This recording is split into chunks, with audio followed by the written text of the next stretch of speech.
Hello everyone, welcome back to my channel. आज की कहानी हमारी ऊंट और गीदड़ की। एक समय पहले की बात है।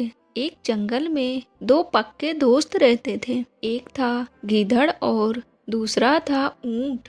गीदड़ काफी चालाक था, वहीं ऊंट सीधा साधा। वह दोनों दोस्त घंटों नदी के पास बैठकर अपना सुख दुख बांटते थे। दिन गुजरते गए और उनकी दोस्ती गहरी होती गई। एक दिन किसी ने गीदड़ को बताया कि पास के खेत में पके हुए तरबूज लगे हुए हैं। यह सुनते ही गीदड़ के मन में लालच आ गया, लेकिन वह खेत नदी के उस पार था। अब नदी को पार करके खेत तक पहुंचना उसके लिए मुश्किल था। इसीलिए वह नदी पार करने की तरकीब सोचने लगा। सोचते सोचते वह ऊंट के पास चला गया। ऊंट ने दिन के समय गीदड़ को देखकर पूछा कि मित्र, तुम यहाँ कैसे? हम तो शाम को नदी के किनारे मिलने वाले थे। तब गीदड़ ने बड़ी ही चालाकी से कहा कि देखो मित्र, पास के ही खेत में पके हुए तरबूज लगे हैं। मैंने सुना है कि तरबूज बहुत मीठे हैं। तुम उन्हें खाकर खुश हो जाओगे, इसीलिए तुम्हें बताने चला आया। ऊंट को तरबूज काफी पसंद था।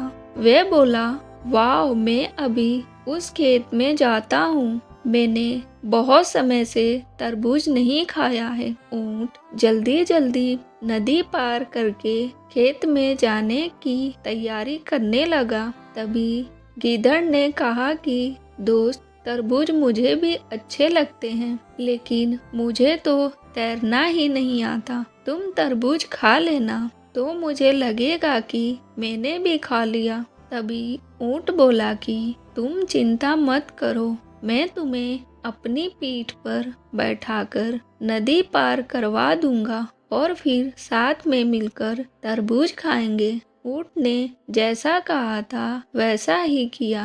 खेत में पहुंचकर गीदड़ ने मन भरकर तरबूज खाया और खुश हो गया। खुशी के मारे वह जोर जोर से आवाजें निकालने लगा। तभी ऊंट ने कहा कि तुम शोर मत करो, लेकिन वह गीदड़ माना ही नहीं ऊंट की बात। गीदड़ की आवाज सुनकर किसान डंडा लेकर खेत में आ गया और गीदड़ तो चालाक था, इसीलिए जल्दी से पेड़ के पीछे छुप गया। और ऊंट का शरीर बड़ा था, इसीलिए वह छुप नहीं पाया। किसान गुस्से में आकर ऊंट को बहुत मारा। ऊंट ने किसी तरह अपनी जान बचाते हुए खेत के बाहर निकला और तभी पेड़ के पीछे छुपा गीदड़ भी बाहर आया। गीदड़ को देखकर ऊंट ने गुस्से में पूछा कि तुम क्यों इस तरह चिल्ला रहे थे? गीदड़ ने कहा कि मुझे खाने के बाद चिल्लाने की आदत है, तभी मेरा खाना पचता है। इस जवाब को सुनकर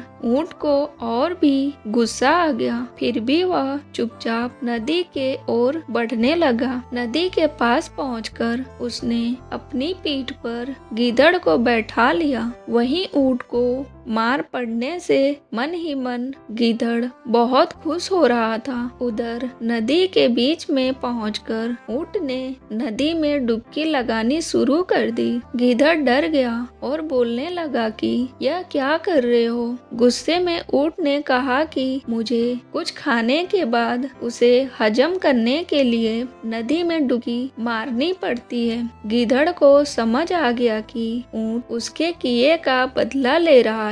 बहुत मुश्किल से गीदड़ पानी से अपनी जान बचाकर नदी के किनारे पहुंचा और उस दिन के बाद से गीदड़ ने कभी भी ऊंट को परेशान करने की हिम्मत नहीं की। चालाकी नहीं करनी चाहिए, अपनी करनी खुद पर भारी पड़ जाती है। जो जैसा करता है उसे वैसा ही भरना पड़ता है। हेलो, आगे और भी ऐसी कहानियाँ देखने के लिए प्लीज मेरे चैनल को सब्सक्राइब करें। बाय, मिलते हैं नेक्स्ट वीडियो में।